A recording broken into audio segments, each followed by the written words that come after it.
వెనకటికి సత్యవ్రతుడని ఒక బ్రాహ్మణుడున్నాడు. వట్టి నిరక్షరకుక్తి.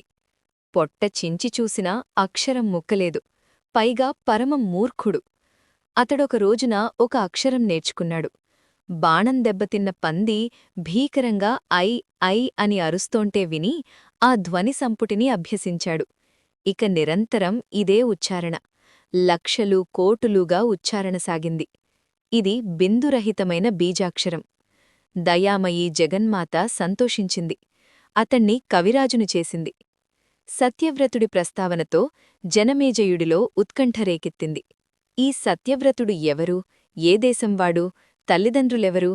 శ్రీదేవి భాగవతం ఎన్నో అమ్మవారి మహిమలతో కూడిన కథలతో అద్భుతంగా ఉంటుంది మీ ఏన్షియంట్ సిబ్లింగ్స్లో.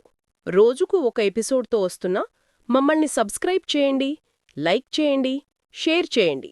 ఫుల్ వీడియో లింక్ డిస్క్రిప్షన్లో ఉంది, చూడండి.